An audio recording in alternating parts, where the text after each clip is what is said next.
All right. Can I kindly request everyone to say sadhu to start the discussion session?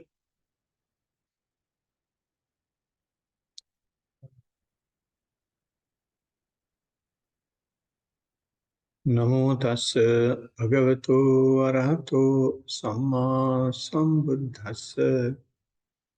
Namo tassa bhagavato arahato samma sambuddhassa.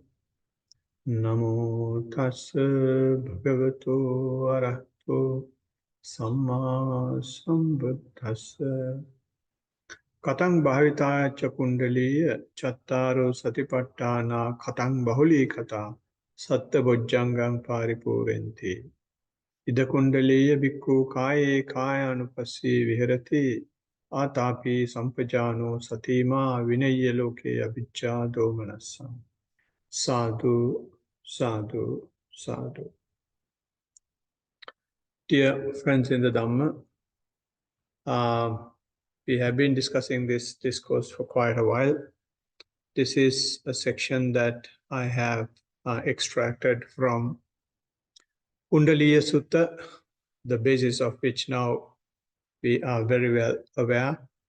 So even for today's discussion, which is 15th of April 2025, we are taking the same sutta and the verse that we discussed last time. And in that sutta, if I may just give you a brief summary again, when Buddha met Kundaliya, the wanderer, Kundaliya started asking some questions. And the questions were, why are you living this monastic life? Then the Blessed One says, it is for the benefit and fruit of true knowledge and liberation.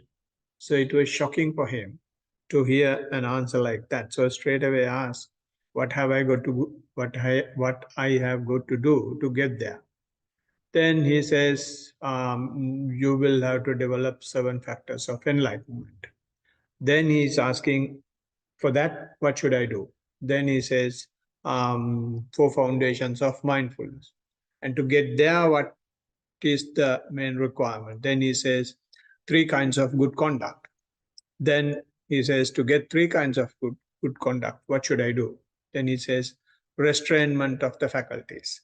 So we have been discussing these things, especially Buddha started explaining from bottom upward how restrained faculties will lead to the 3 kinds of good conduct and leading good conducted life, how it goes to 4 foundations of mindfulness, and how 4 foundations of mindfulness is leading to 7 factors of enlightenment. Now, this particular verse that we discussed today, that we took as the topic for the discussion, it directly says, when you develop 4 foundations of mindfulness, and you will be developing the 7 factors of enlightenment. So in 4 foundations of mindfulness, as we know, we discussed how we can be mindful of the body, which we usually do in mindful walking and mindful sitting. And then when you master that, you will get the opportunity to master the feelings, may it be pleasant feelings or unpleasant feelings, or neither pleasant nor unpleasant feelings. And then you will get to the deeper layers of the mind. In the deeper layers of the mind, you have this wave-like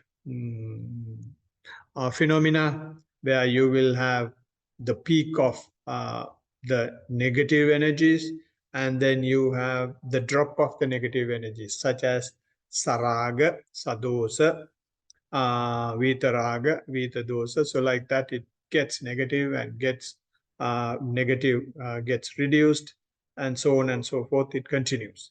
So those are the defiled states of mind, negative states of mind, and then you go to the positive states of mind.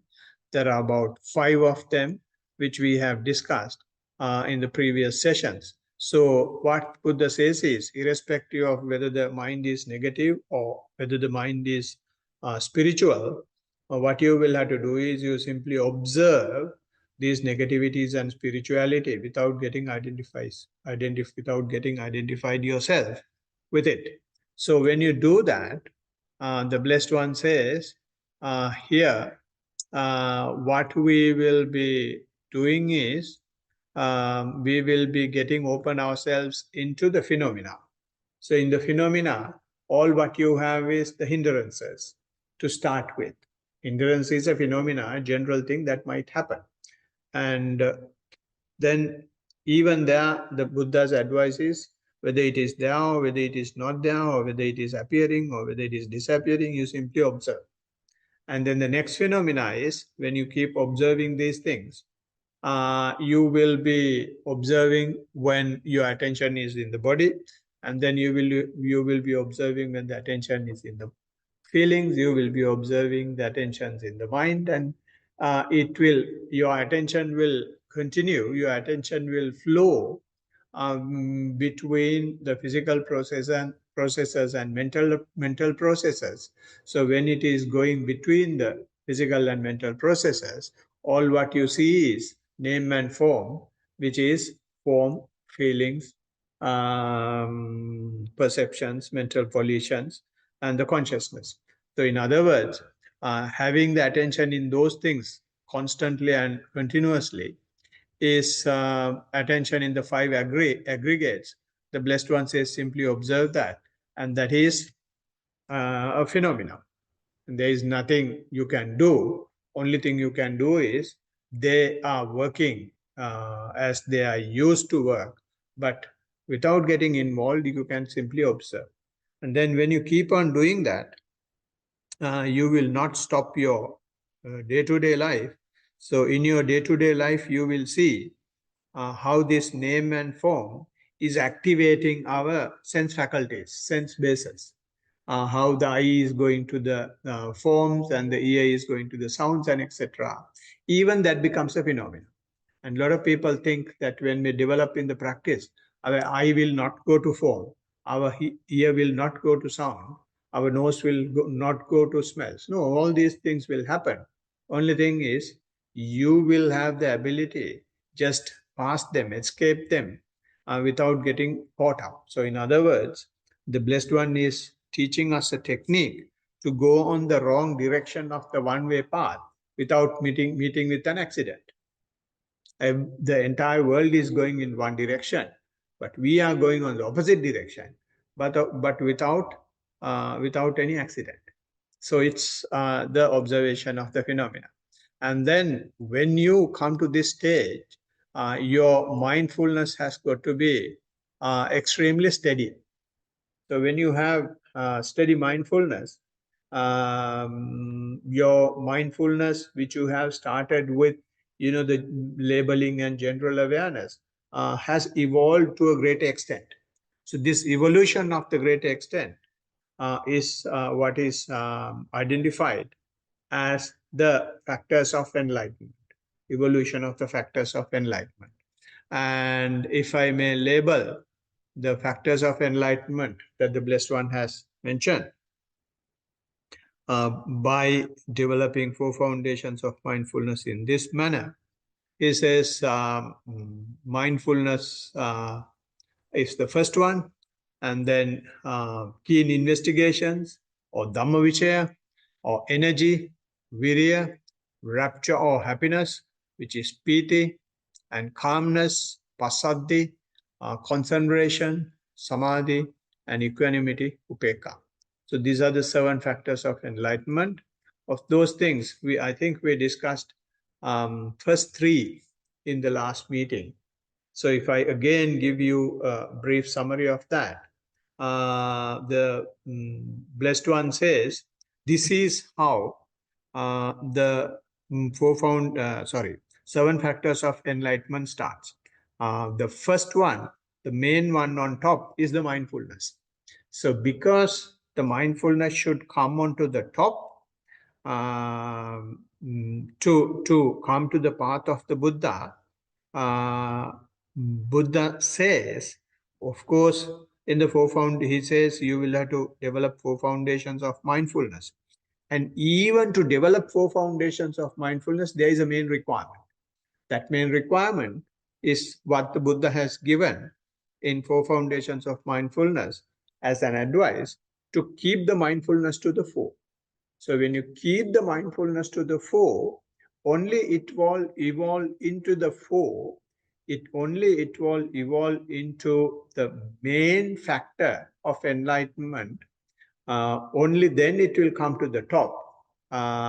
When it comes to the top, the Blessed One says like this, on whatever occasion, the monk remains focused on the body, ardent, alert, and mindful, putting aside greed and stress with reference to the world. On that occasion, his mindfulness is steady and without lapse. In Pali, we call it sati hoti asammutta. So when the mindfulness is steady without lapse, only you will be able to go through the phenomena. Only you will be able to go through the hindrances. Only you will allow mind to be with the breath or mind to be without the breath. Mind will be with feelings or mind will be without feelings. Mind will be with thoughts. Mind will be without thoughts. You don't give a damn. You simply keep observing. So because of this observation, your observation becomes so steady and there is no lapse in your observation. And when that happens, the Blessed One says, the factor of awakening becomes aroused and he develops it and goes to its culmination. And this is the development of sati sambojjhanga, or the enlightenment factor of mindfulness. And when the enlightenment factor of mindfulness is present, again, that also fall into the phenomena that will not be there. Although he says it will be without lapse and then steady, but it will not be there forever.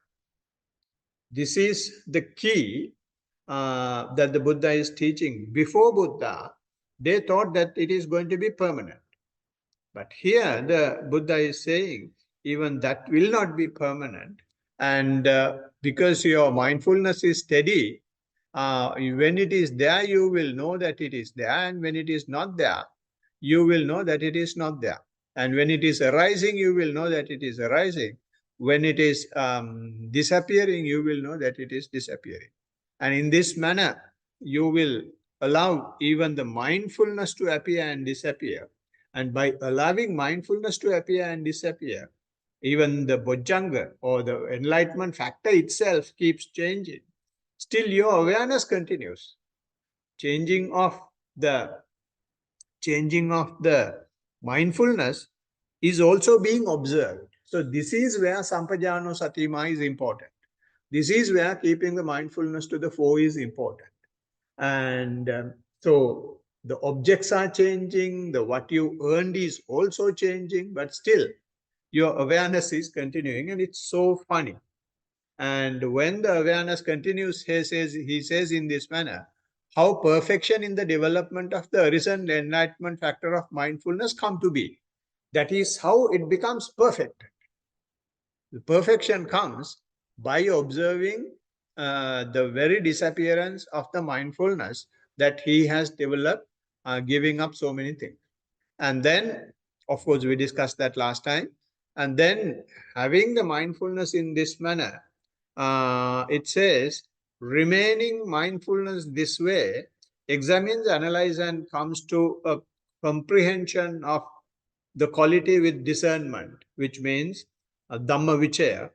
Dhammang Panyaya Pavichinati Pavichayati Parivimangsang Apachyati, which means when you have your mindfulness in this manner, it is something that you have not done in your life in the past. So it's a new Dhammang Panyaya. It is new knowledge of the phenomena that is happening. That new knowledge is you are not getting hooked into anything. When you don't get hooked onto anything, your negativities are reducing. Your negativities are going out of your system. So when the negativities are going out of your system, you feel body in a different way. You feel your feelings in a different way. Your perceptions are different. So everything starts changing. So this comes as experiences, especially in the body and in the feelings. And when you get these things, you start allowing it to happen, and then get more and more details of it, and then get more and more close to it.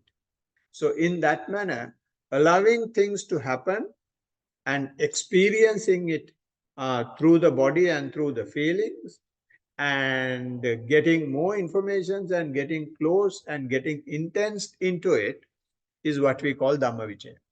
And there are so many things when you practice. I'm not going to list all those things. It depends on everyone's practice. Maybe you may feel ants crawling on your body. At present, ants are crawling on my body because Chatu has given me Chatu Madhura. And then all ants are all over me now. Right? Whatever it is, you may feel even when you practice, ants are crawling on your body, and you just allow it happening. For the first time, you may wipe your body and see, and the second time, you will talk about it. And when the teacher says, okay, let it happen, you simply observe. You allow it to happen, and then many other things will happen. Sometimes you may feel like frozen. Sometimes you may feel like you are shaking, shivering. Sometimes you may feel like a lot of energy is gathering inside. Sometimes you may feel that you don't feel your body. Sometimes you may feel unbearable pain all over the body. But many things are happening because this is a representation. This is a model of the universe. Human body is a model of the universe. So many things that are happening in the universe, you will be observing. And this happens only when your mindfulness, only when the factors of mindfulness factor of enlightenment is perfected. And then it goes to this Dhamma Vicaya, which we call investigation mindfulness factor. I'm sorry, investigation enlightenment factor. So when you allow that to continue, then the Blessed One says, one who examines, analyzes, and comes to a comprehension of that quality with discernment, in other words, Dhamma Vicaya, persistence is aroused. Because for these things to happen, you will have to be very careful, you will have to be very cautious, you will have to be very alert, you will have to be very ardent, and you cannot panic, you cannot get scared, you cannot hurry things up. You will have to have a huge equilibrium, huge balancing act in your observation, because something that you have not experienced is happening. So whether you will have to decide whether you jump the gun or whether you step back, and lot of ideas, lot of suggestions will come in your mind. So when those things are coming, you will have to have a different or balanced input, balanced attribute towards what is happening. So that balance attribute is called here persistence, or the energy. Persistence is aroused unflaggingly, which means untiringly. So although you aren't unable to, although you are not able to observe this, what is happening in the body, you just keep observing untiringly. You keep observing is persistently. And that changes your energy to a balanced energy, and that balanced energy is called Viriya Sambojjhanga, or the enlightenment factor of energy. So this is, it says, persistence as a factor of awakening. That's enlightenment factor, becomes aroused, and he develops it, and he goes to the culmination. And you keep on practicing. Now this is where bahuli kata is important. You will have to maintain your timetable, you will have to practice on a daily basis, then only this persistence will continue. Then only, not only it is aroused, you develop it, and then only it will culminate. So once it is culminated to the point, then it will go to the today's topic, or what we are going to discuss today. One whose persistence is aroused, a rapture, in other words, Priti Niramisa arises. We call it Uppajjati Priti Niramisa. Then rapture as a factor of awakening becomes aroused. So because of this persistence, you are not panicking, you are not getting afraid, you are not suspecting what is happening now within the body. And you let it happen. So when you let it happen, it becomes an enjoyment.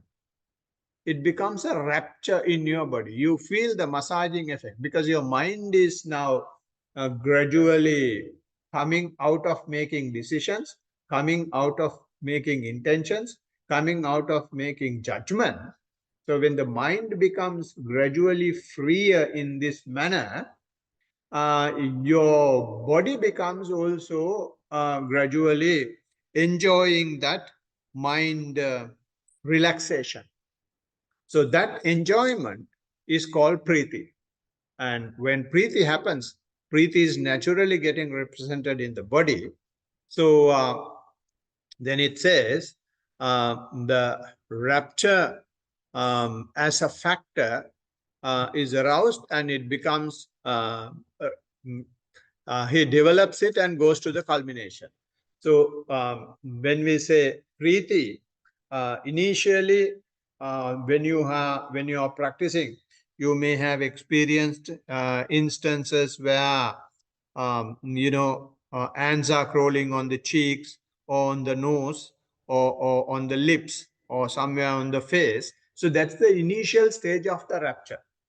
And when you let it continue in this manner, and some of you may have observed instances where you get electric shock in your head. Suddenly some electric shock goes, string, and we don't know it's gone. Or you may feel like thundering in the head.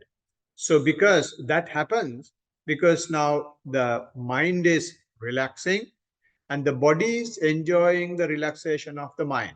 In other words, when the mind gets relaxed, when the mind is at ease, mind does not know how to enjoy it. When the mind is happy, say for example, not about the practice.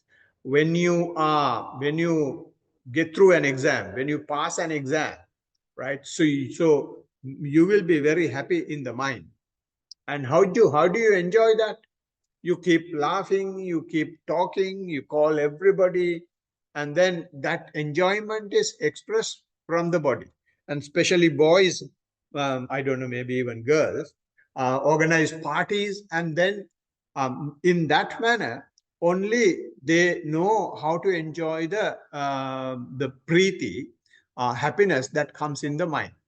So the same thing, even when you practice, the mind does not know that you are practicing. Mind is at ease because of some dumb thing that this person is doing.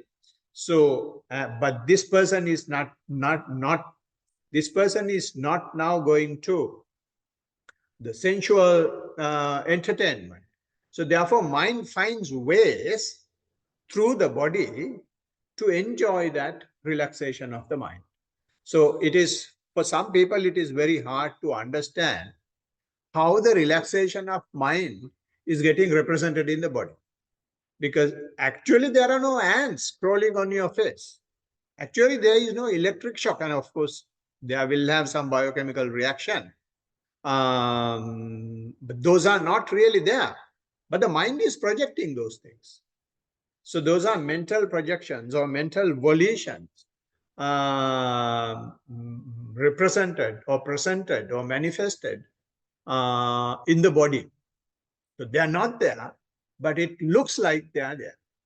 So that's the second stage. And in the third stage, you become overwhelmed with joy. And sometimes you may feel worshipping the Buddha the whole day. And I have seen people, when they are practicing, their hands naturally goes like this and keep the hands all the time on the head, because they become so overwhelmed with the joy that they are getting, the rapture that they are getting. They cannot control their body. The mind is making the body move naturally. And there are some people, I have seen some people dancing as well. And once when I was doing a program, uh, one lady all of a sudden, and everyone was quietly sitting. This woman keeping his hand on the forehead, Oba Wahanseta Buddhu Baba Atveva. So like that, when we get so much of rapture, we won't be able to um, or the mind does not know that it is a mental thing that has to be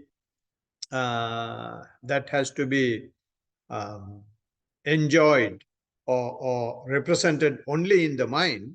Mind knows when it is relaxing, mind knows when it is happy, mind knows when it is at ease, only to enjoy it through the body. So the function of the mind is to activate the body. And that is why everything happens in the mind. But all what we do towards at the end of the day, we are throwing our hands and legs. We are using our mouth. We are using our body to take orders from the mind. So therefore, even in the practice, the same thing happens. So in the fourth stage, it goes to further situation where you may feel that the entire body is being massaged, the entire body is being um, uh, uh, entire body is sort of in a what do you call waterfall, where the water is not extremely cold, water is not extremely hot either. Very balanced waterfall you may be feeling in the whole body, right? So, and in the final stage, you may feel that you are completely in a water enclosed, or in a water cave, or in a well. So all these things are not actually happening, but although you feel that way because of the mental projection by the mind, for the body to get activated, for the body to uh, mm, uh, indulge in the easiness, in the relaxation of the mind. So we call rapture, therefore, mental volition. Rapture is a mental volition that is created. So it is something that happens. So when it happens, what the Blessed One says is, it is something that is happening, and in the mm, four foundations of mindfulness, the Blessed One says this is also not permanent. Before Buddha, they have gone to this stage. When they go to that stage, they try to make it permanent and they identify themselves with it. And they will be feeling very cool and very pleased with it, very blissful. And they will be identifying themselves with it, and they forget the awareness. They somehow or other maintain that. So when you try to maintain that, it is possible. Mind will be very willing to do that because it continues with the craving then. Because at this stage, it is very easy for the craving to get established. Not about the sensual objects, but this is something, a situation that has arisen from the practice itself. Right? So therefore, the Blessed One says, since you have come through four foundations of mindfulness, now the mind is ready to see the change. So even Preeti, even the other three was also not permanent and it changes. And even Preeti, when it is present, you will be aware that it is present. When it is absent, you will be aware that it is absent. When unarisen Preeti arises, you will know that it is arising. And when it is disappearing, you will know that it is disappearing. And in this manner, when you become more and more conversant, more and more familiar, more and more used to the Preeti, then only this Preeti come to a climax. And then only the culmination of the Preeti Sambojjhanga happens. When the culmination of the Preeti Sambojjhanga happens, all what happens is you see the changing nature of even that enlightenment factor. So the enlightenment factors are not things that you will be able to put in a safe and keep forever. They also change, but you observe that as well. And that is because you are following 4 foundations of mindfulness. So none of these are out of 4 foundations. The 4 foundations of mindfulness is generating the 7 factors of enlightenment, and the very same thing is seeing their changing nature as well. So this is where the keeping the mindfulness to the 4 is so important. It's so important. So the next is when the Preeti comes into this climax, the culmination of Preeti Sambojjhanga, then the Blessed One says, for one enraptured, the body grows calm and the mind grows calm. In Pali it says, Piti manassa payopi passambati chittampi passambati. First time when I heard that, I was repeating in my head for about 1.5 months. It naturally comes. It was naturally coming to me when I heard this thing. Piti manassa kayopi passambati chittampi passambati. So you are talking about the rapture in the mind. When the mind is relaxed, even the body calms down and the mind calms down. Because you are observing, especially at the culmination. In the culmination, although the mind is creating situations that manifest in the body, you don't open your eyes. You allow it to happen and simply observe. So then that relaxed mind becomes further relaxed. And when it becomes further relaxed, it goes to a very calm state. Because you don't do anything. And when you don't do anything, when you are not opening your eyes, when you are not wiping your face, when you are not raising your hands and worshipping Buddha or the monk or whatever, and what happens is body is trying to make you active, but you are not doing anything, and even the body calms down.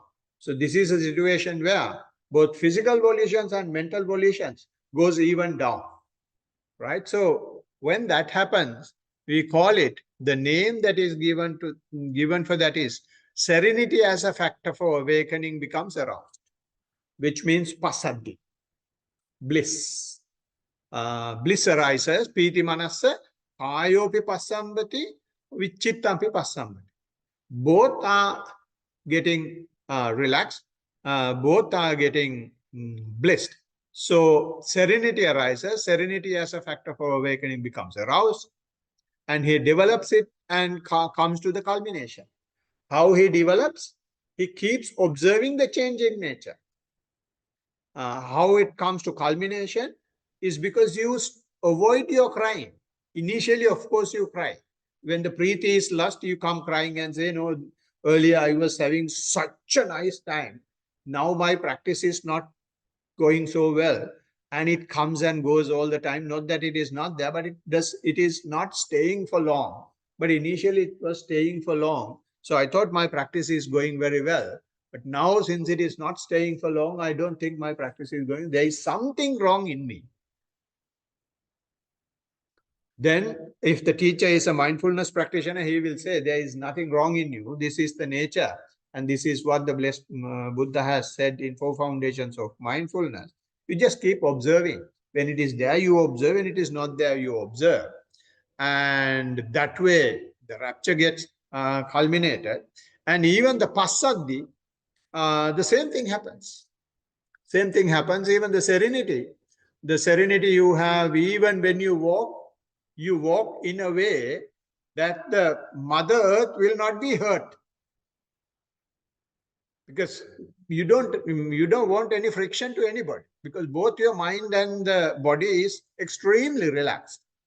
And the food is not very important at this stage. And anything else is also not necessary, because this is what you have been looking for. By buying houses, by buying cars, by having families, by working, and by doing all these things, this is what we have been looking for. So we have found now what we have been looking for. So when we find that, again, there is a danger.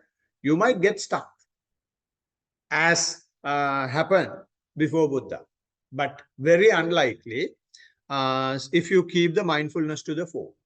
If you are a strict four foundations of mindfulness practitioner, you will keep the mindfulness to the fore. That is the key in four foundations of mindfulness.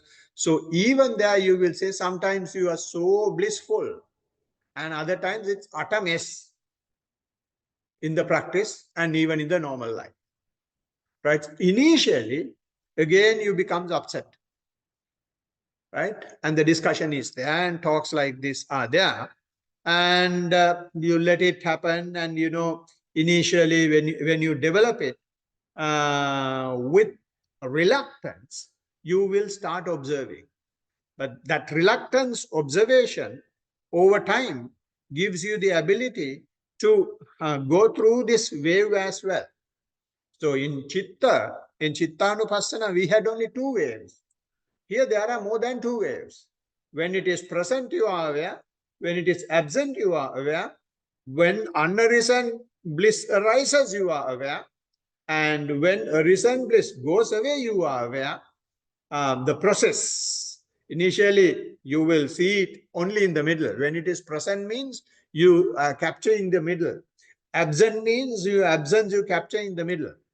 But when continuous observation of this middle will take you to the process of arising and passing. And then you will see when it is arising, unarisen bliss arises, you are aware. And it comes to the climax, and keep observing it. After sometimes it fades away, you are aware. And in this manner, when your observation of that bliss is also completed, and of course, in these instances, you can't really see that it is happening. You can't see unarisen bliss arises and then it's there for some time and gradually fades away. It's not possible. You simply keep sitting. And so long as it is blissful, and you will have very quiet, very cool sitting. And when it goes away, even without your knowledge, it falls down.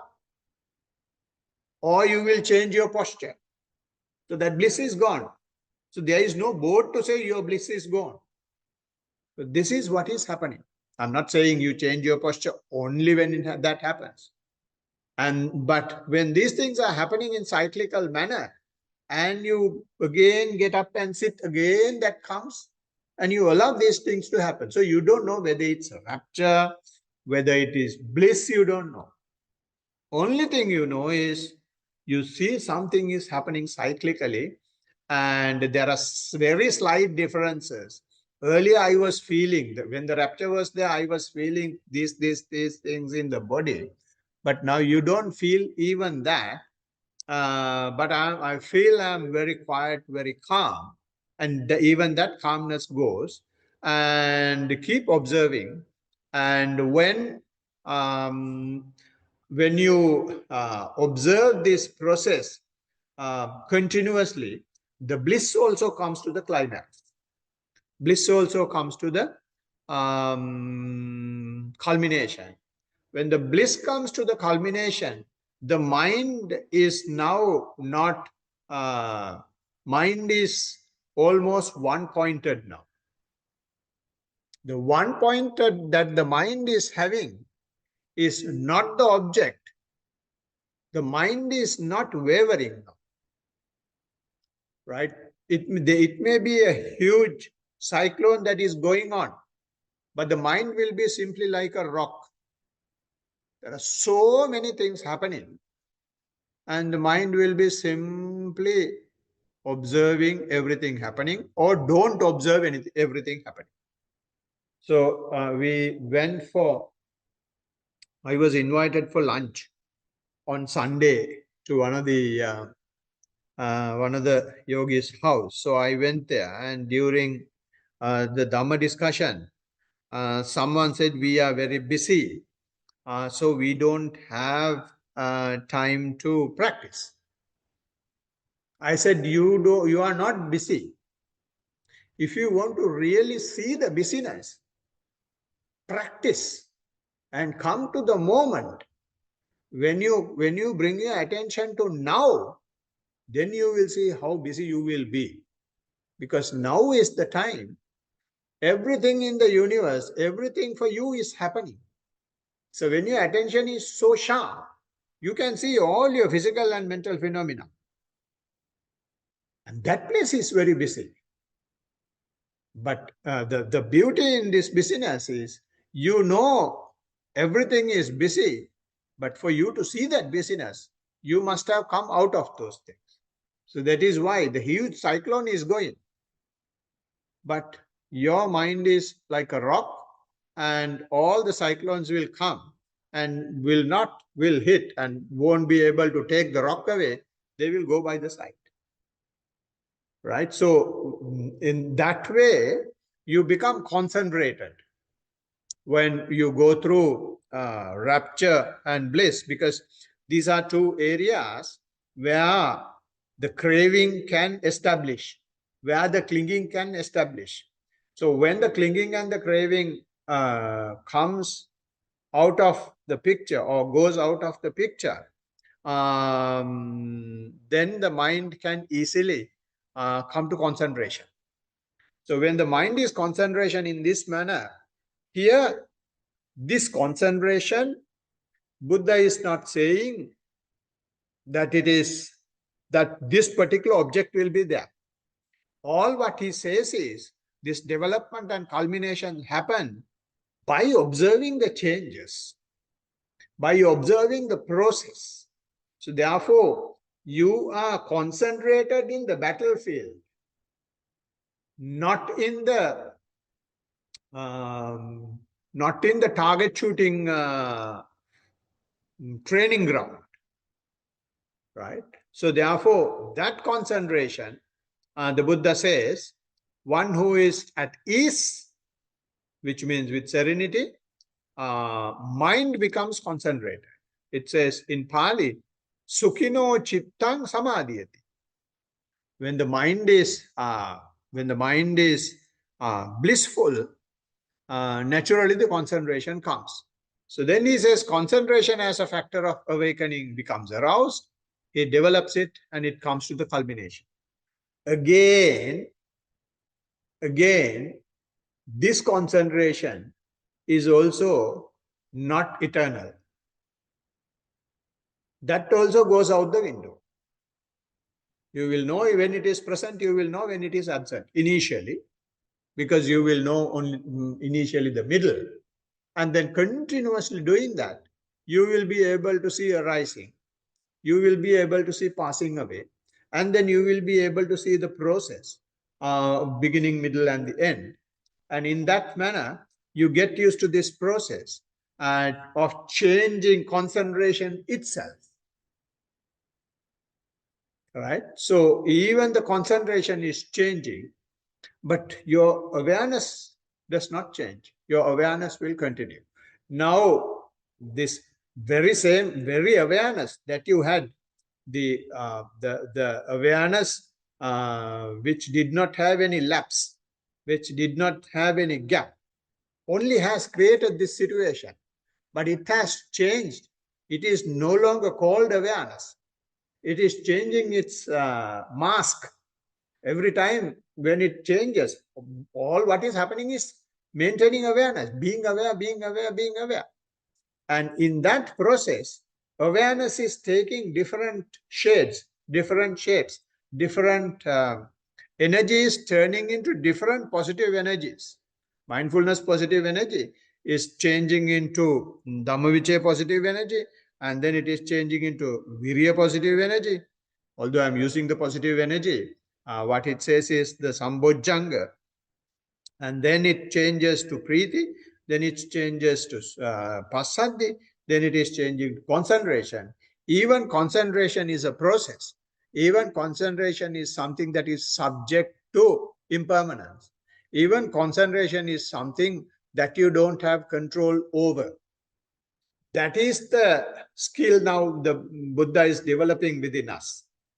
He is using these enlightenment factors. He is gradually teaching us to accept this uh, reality of the spiritual world as well as the sensual world. Even in the spiritual world, the reality we have is impermanent, suffering, and non-self. He's training us into that. So even the concentration, therefore, gets culminated when you keep observing the process, and then it is given a different name. For you to observe the very concentration that you have gained by sacrificing your family, by sacrificing your wealth, by sacrificing all your energy, all your possessions, you gain this concentration. After gaining concentration, after acquiring concentration, one may want to have this concentration for that person. And even that very same thing gets destroyed before your eyes. When that happens, if you are still observing, then you have developed another tremendous quality. Buddha says here, equanimity. This is how the equanimity is developed. When you get used to observing this changing nature, non-self nature, and non-acceptance of these two will lead to suffering. When you realize that, the Buddha says, he carefully watches the mind thus concentrated with equanimity, because everything is changing. He develops equanimity as a factor of enlightenment. And equanimity as a factor of enlightenment is aroused, and he develops it, and he brings it to culmination. Even the equanimity is having the same nature. Equanimity means you are very equipoised, you are very well balanced, you are not biased. Now, here the example that Lokuhamudru gives is, we know, I don't remember the name of that woman, Madhuma Bandara's mother. What's her name?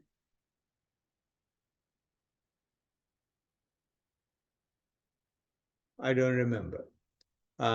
So Madhuma Bandara, you know Madhuma Bandara, and the king ordered, because father was against the English government then, which was supported by the king, and he was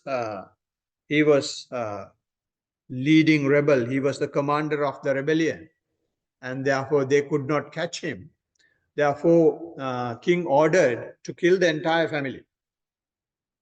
And then the elder son, he cried, and the second one straight away went to what do you call him? The person who kills? Yeah, executioner. And then said, with one sword shot, you will have to take my head off.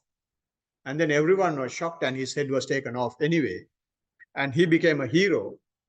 And the elder son was also killed, but he didn't become a hero because he was crying. But the point is not that. The point is, their mother was asked to kill the youngest one. That is exactly what is happening here. We gain equanimity by doing all these things. After that, that very equanimity also, we lose equanimity. And we don't become equanimity, and we get into all these unnecessary juggleries in the world. But once again, we become equanimous. So this is why Buddha says, if you are really equanimous, you should be able to go to the village. You should be able to go to the town. You should be able to go to a party. Not that you must go. You can go to a party without getting affected. Right? So that is when your practice has developed to some extent. These things should come to see whether you are affected by them. Right? So people think when we are equanimous, we will go to a jungle and hide in a cave because our mind is so equanimous. No, equanimity is not that. To see the equanimity, you should lose equanimity. When you lose equanimity, if you start crying and if you start sobbing, then you are not equanimous. Of course, you tell your teacher something went wrong and this happened, but can't help. It happened, I didn't do it. I know it is wrong, it is bad. And then you continue your practice, and this damn thing keeps happening. You just let it happen. You don't identify yourself with it. So your equanimous becomes more and more sharpened.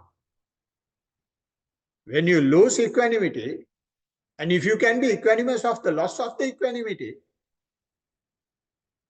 what else one can expect? So whatever you lose, whatever you gain thereafter is not a big deal. Now, that does not mean you will just go as a layback person. You become lethargic. You'll be very energetic, but don't hold on to anything. So in this manner, the factors of enlightenment will be developed. So when the factors of enlightenment is developed in this manner, that becomes the rocket to liberation. Here, the main quality that the blessed one is introducing to our mind is the I'm repeating, acceptance of impermanence, acceptance of non-self, acceptance of suffering. Not just in the outside world, in the mundane world, even in the supramundane world, there are things that you generate, there are things that you gain. All those will be lost. Are you ready to accept? And therefore, he says, this now, of course, when I was reciting the stanza, I said only the body. This can happen even with feelings, even with mind, even with mental qualities. And this situation has been shown in 14 places in awareness of the body, in one place in the mindfulness of the feelings, in one place in the mindfulness of the mind, and in about 5 places in the mindfulness of the phenomenon. All what you observe is when your mindfulness becomes steady and when your mindfulness is with the enlightenment factors, all what you see is this arising, passing, arising, passing, arising, passing away phenomena. That becomes the start of being with the Buddha. If you see that, it becomes the start of being in the Buddha. Before that, before Buddha, they saw that, but they did not continue to see. They identified themselves with it. This is permanent and this is not changing. And then as soon as you identify yourself with it, then after coming to the gate of the Buddha, you don't open it and go inside. You still continue with the sansara, and there is no guarantee that you will not go to hell, even after coming to that stage. Therefore, the Blessed One gave one example. You all have heard, showing a line of black ants. Buddha said, none of these black ants, there is no black ant here who has not become a wheel-turning monarch, Sakradevi. So a person who has become a wheel-turning monarch has become an ant, and so dangerous is the samsara. And the day I heard it, I got goosebumps on my body. Why it is? Why the nature is so absurd? To go to a stage of wheel-turning monarch, he must have done a lot of merits. He must have definitely practiced. I'm not quite sure. But with such abilities, there is no chance unless you really keep the mindfulness to the fore and let any damn thing happen and you observe. When you observe, that mere observation only changes into equanimity, and that equanimity become culminated. So therefore, if you are able to do it, Sukho Buddhanam Uppado is something that nobody should tell you. Has this person really found this? Where are we compared to his knowledge and wisdom? And of course, when we are explaining, we are not explaining in the manner he would have explained. But still, with our weak vocabulary, imperfected practice, still we are able to pass the message. That's so powerful is the teaching of the Buddha. So therefore it is Sukho Buddhanam Uppado, Sukho Saddhamma Desana, Sukho Sangatsa Samaggi, Samagganam Tapo Sukho. That is what happens when we practice Dhamma. Those who practice will come together and it becomes a unity, and happiness is the meditation. Happiness is the unity for those who practice. So may you all have that happiness, may you all have that unity to continue to shoulder this wonderful message of the Blessed One. Blessings of the Triple Gem. All right. Yeah, so there is no one in the Zoom today. I think you have a question, I think. You will have to come here. Let me try playing. Right. I'm going to play it. Okay. Doing this open awareness, like open attention kind of meditation, is it called vipassana or insight? Because, I'm not really into details and how the method works. So yeah, like I don't know the technical terms for it, but yeah, it's like open attention, and I aware of. I let it happen, like anything happen, whether it's a thought, feeling, mood changing, body temperatures, sensation, and it's go to breath. I will observe that, and yeah, all that. And is it okay to do that way, or you recommend me to focus to always go back to breath, always go back to breath? The reason now that I ask these questions, because I've been doing this for like long time, almost. The reason I'm asking this is because so there is a thinking that like asking, am I doing this right? Am I on the right path?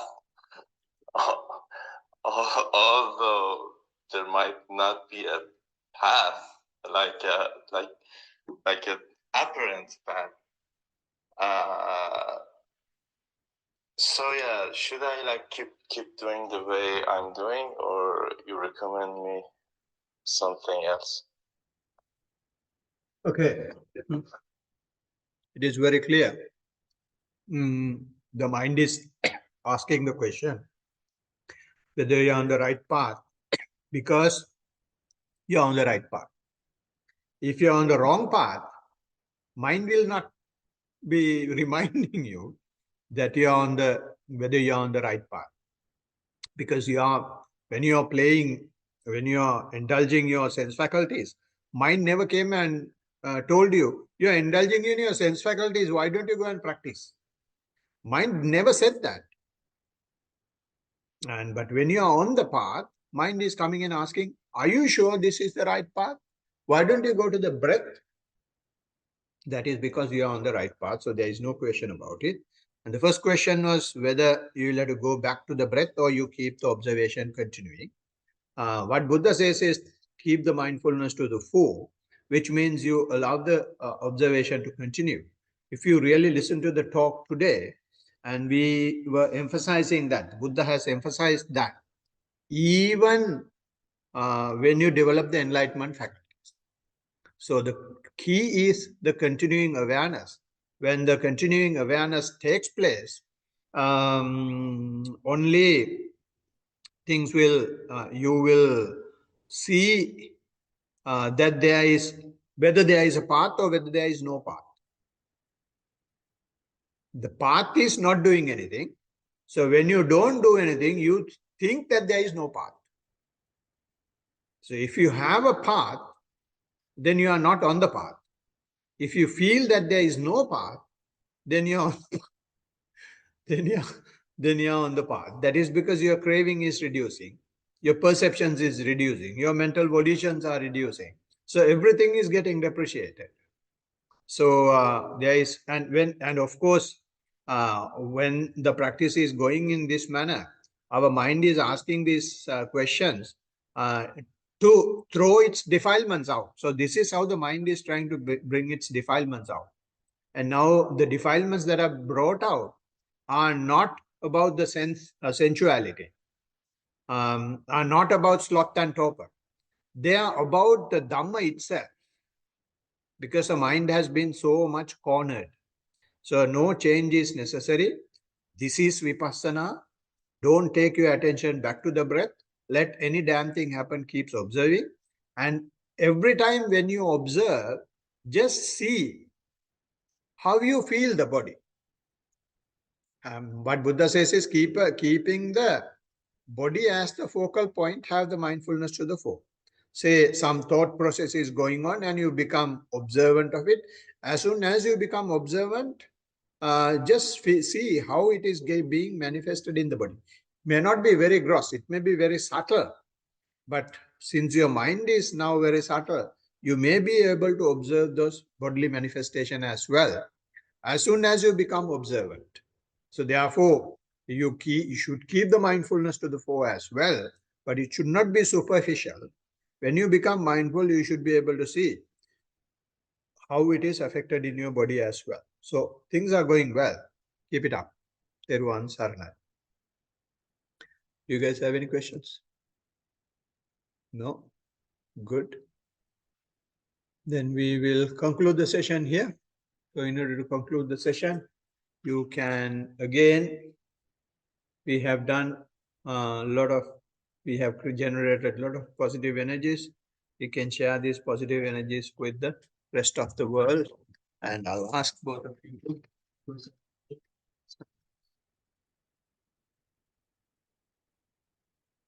May all devas share this merit which we have thus accumulated for the acquisition of all kinds of happiness and prosperity. May all other beings share this merit which we have thus accumulated for the acquisition of all kinds of happiness and prosperity. May all the beings share this merit which we have thus accumulated for the acquisition of all kinds of happiness and prosperity.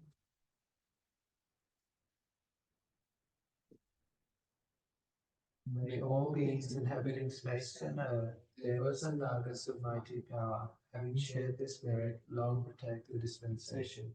May all beings inhabiting space and earth, devas and nagas of mighty power, having shared this merit, long protect the teaching. May all beings inhabiting space and earth, devas and nagas of mighty power, having shared this merit, long protect me and others.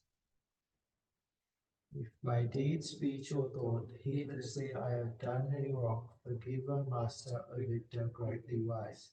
If by deed, speech, or thought, heedlessly I have done any wrong, forgive, O Dhamma, to be seen here and now, timeless. If by deed, speech, or thought, heedlessly I have done any wrong, forgive, O Sangha, practice well, be incomparable. Let this merit accrue to our departed relatives, and may they be happy. Let this merit accrue to our departed relatives, and may they be happy. Let this merit accrue to our departed relatives, and may they be happy. Sadhu, sadhu, sadhu. By the grace of this merit that I have acquired, may I never follow the foolish, but only the wise up to the time I attain Nibbana. By the grace of this merit that I have acquired, may I never follow the foolish, but only the wise up to the time I attain Nibbana.